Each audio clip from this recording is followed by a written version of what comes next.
Day 8मध्ये तुम्हा सगळ्यांचं स्वागत. तर आज मी डे 8मध्ये थोड्याशा गप्पा मारणार आहे तुमच्यासोबत.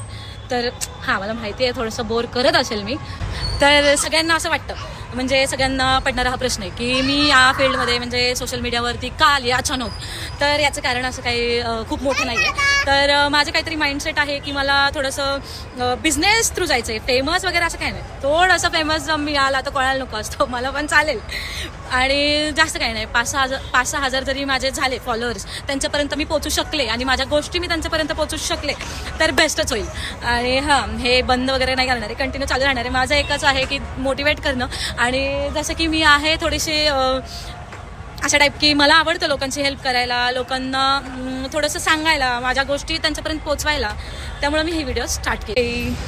तर डे 8पर्यंत मला खूप छान असं व्ह्यूज, लाईक पण येत आहेत आणि मला छान वाटतं की तुम्हाला सगळ्यांना माझे व्हिडिओज आवडत आहेत. आणि जर कोणाला माझ्या व्हिडिओजमध्ये काही वाटत असेल की हे चुकतं आहे, हे बरोबर आहे, तर तू यालाच घेऊन पुढे चल, तर तुम्ही मला असं बिंदास कमेंट करा आणि ते कमेंट मी तुमचे वर्क करेल माझ्या व्हिडिओजमध्ये. थँक्यू.